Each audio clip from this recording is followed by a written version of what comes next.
Good day. This is Julia Widup with Talk Story TV, and I have with me today Barbara Krause, a creativity coach, and I'm interested in what that means. Wow, there's so many ways to explain it, and I think the best way for me to explain it, Julia, is my work is to guide individuals to explore the possible, and to have the voice and to tame the voice that shouts impossible.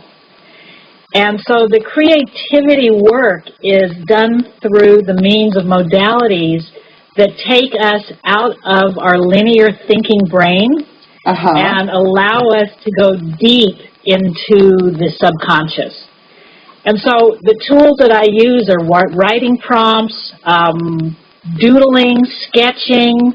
There may be things that we make within the sessions when I coach. But it's all about accessing what we don't know is really alive in us and helping us remember what it is that really is still there, but that we've buried. Yeah. I took an intuitive painting class one time, and it was so revealing.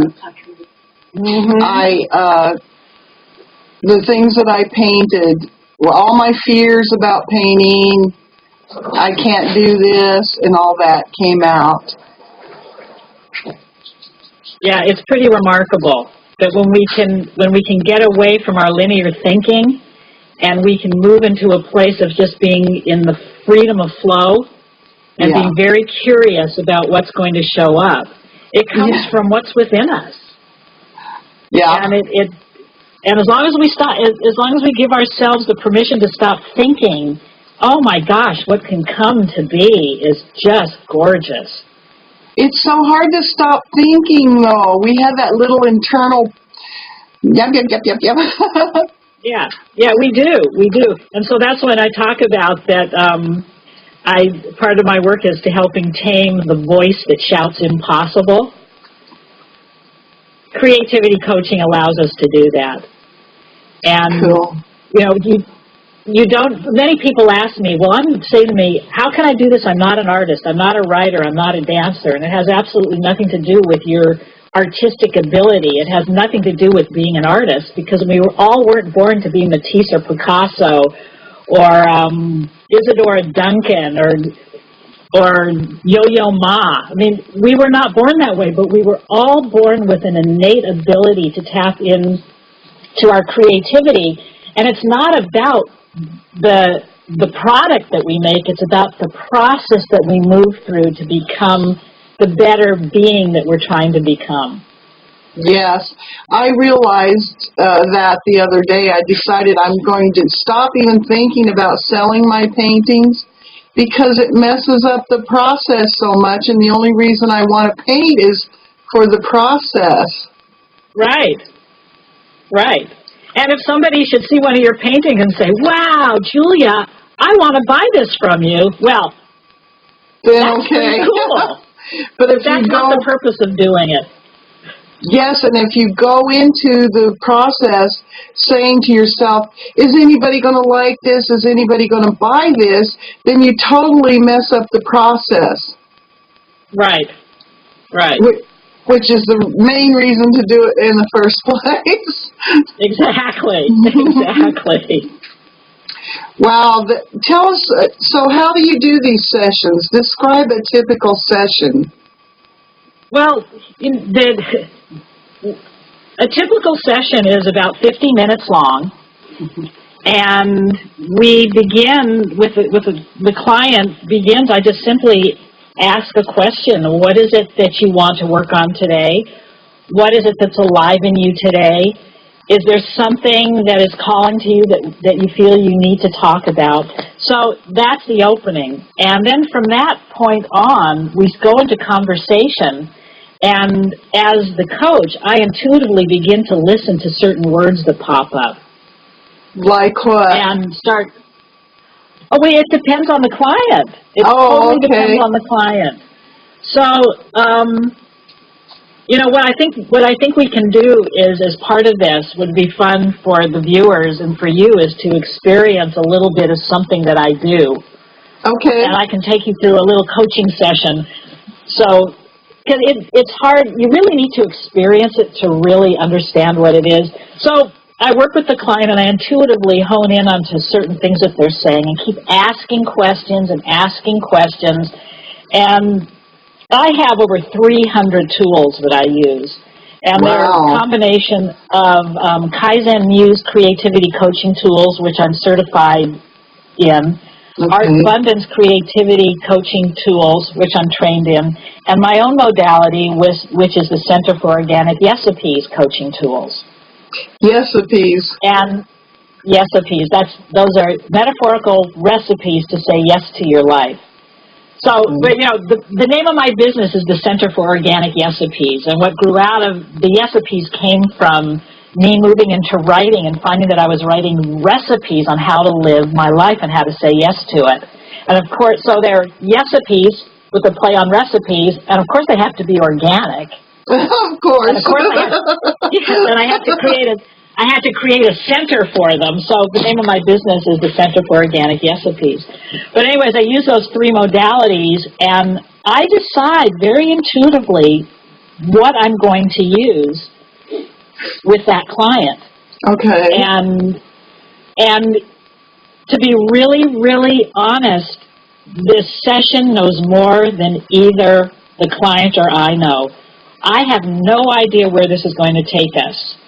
The client is the one who answers the questions, who pulls the thoughts out of their being, so to say. And they don't know what's going to come up either. None of us do. Neither of us do. And the beauty is that we're both blown away at the end of the session. So shall we do a little demo? We have no idea where we're going. You ready? Yeah. You want to do a little demo? Sure. Okay. So, I think what we'll do is, instead of me, let me just think for a second. Just to make it more simple, so instead of me asking you all these questions to get to a point, because it could take a little bit. Right. Let's start with me asking you the question of, what is it? What quality would you like to bring forth in your life in this very moment?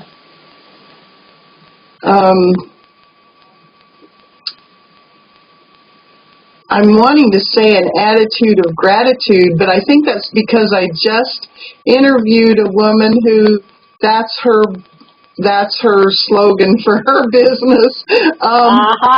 But it did make a lot of sense. I've noticed when you feel grateful about your life, everything is so much better. Yeah. You just by the act of appreciating it, it makes it even better.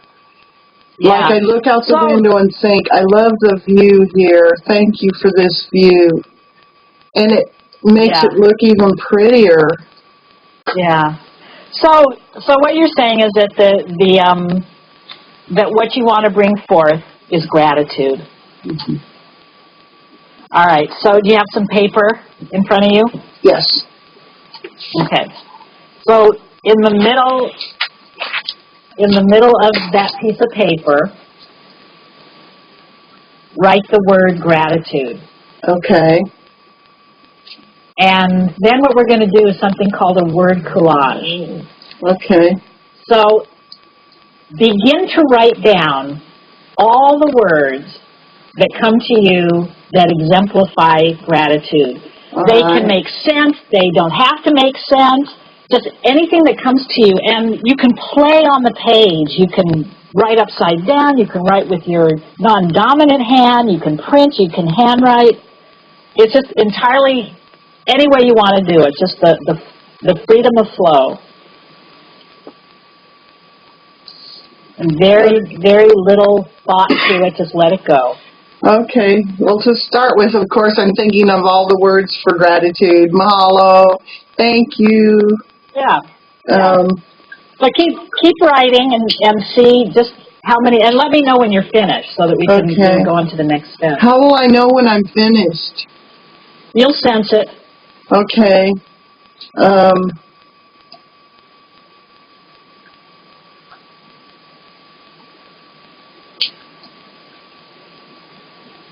And so as you're writing, and just being playful with it. I like to call this deep playfulness. Deep playfulness. Yeah, Okay. deep playfulness. It's allowing ourselves to drop into our 4-year-old being and imagining that we're just in the playground playing to our heart's content. Because part of a lot of this and most of this coaching modality is about being playful. And yes, things will come up that are quite meaningful for us and have some great openings, but it's playful. Okay, I think I'm finished. Yeah. Okay. So now look at all the words that you wrote. Uh-huh. And see which word calls out the loudest to you.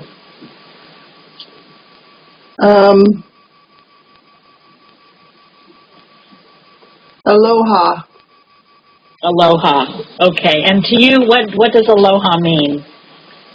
Well, it's kind of everything, you know. It's hello, goodbye, love, the breath of life. Namaste, it's I recognize the divine in you, and it just kind of covers everything. Yeah, okay, great. So what we're going to do, we're going to explore a little bit into the other things that come alive for you when working with the word aloha. So I'm going to read you some prompts, and I'm going to have you write what I'm going to have you write what I'm going to read to you. And then when I say blank, you fill in the blank. Okay. Okay, so there are 1, 2, 3, 4, 5, there's six sentences. Okay. So you ready? Yeah. Aloha, you're going to write this. Okay. Aloha invited me to dance.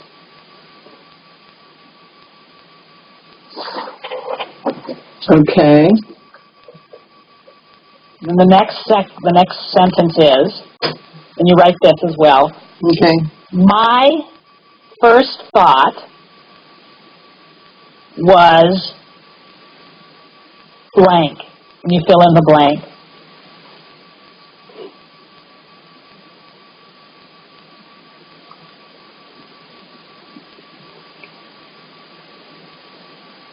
Okay. The next sentence is, after a moment, I realized blank.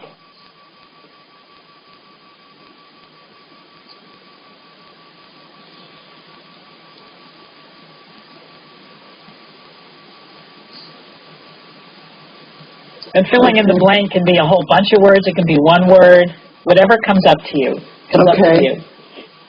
Okay, the next sentence is, Aloha then said blank.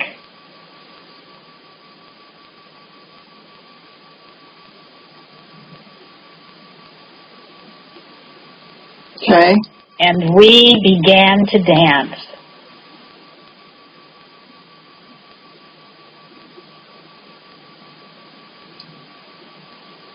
Okay. Our dance was like blank.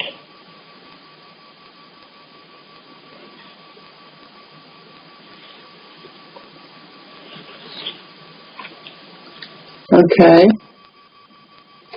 And then the last sentence is, Aloha leaned over and whispered blank.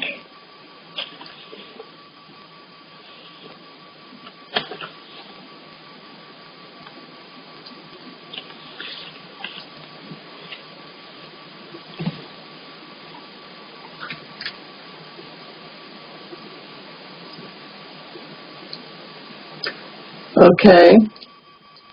and I knew, we're continuing the sentence, and I knew it was time to blank.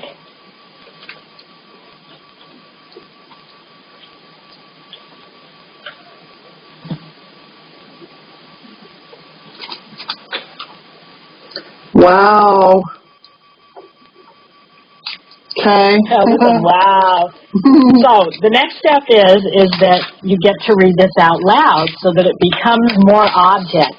Because when you can read your words, they're there and they make the impression of what is alive really, really comes forth. So read what you wrote. Aloha invited me to dance. My first thought was, wow. After a moment, I realized I can dance with Aloha. Aloha said mahalo, and we began to dance. Our dance was like magic. Aloha leaned over and whispered, "That's how it works." And I knew it was time. Oh, I'm going to start crying. Oh, goodness. Oh. And you knew it was so... See how powerful this stuff is? Whoa. That was powerful. Yeah, so I didn't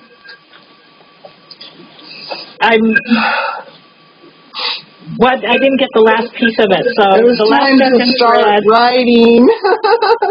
I've been trying to write a book called Looking for Aloha. Aha. Aha. Well, so here is an example of how beautifully taking you through the process worked. We started with gratitude. And from gratitude, you wrote the words that came up for you in connection with gratitude.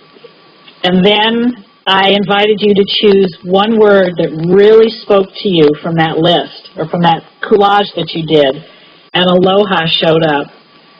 And then we went through the writing prompt exercise, and you were in conversation with aloha, and what aloha was coming to say to you was, it's time to write. Pretty profound. How did that feel? Other than the tears. Well, because I've been really stuck on this. My friend kept saying, all this TV show and everything you're doing, Julia, is productive procrastination. You're just trying to keep from writing that book. But interesting that this should show up today. Yeah. Yeah. So the next thing I want to ask you, and this is how I always finish my coaching sessions, so that you have something to take with you other than everything that you've already done. But my question to you is, what is one small thing that you can do this week? And a small thing, so you don't so you don't move into overwhelm, you don't move into I have to, you don't move into feeling like you need to. But what is one small thing that you can do to start writing your book? I think just put a pencil and paper by my bed, because that's when I get stuff really from the unconscious. I think I get too much into the edit mode when I'm typing. So yeah. So the small step that you feel is doable for you this week is to put a pencil and paper by your bed. Yeah.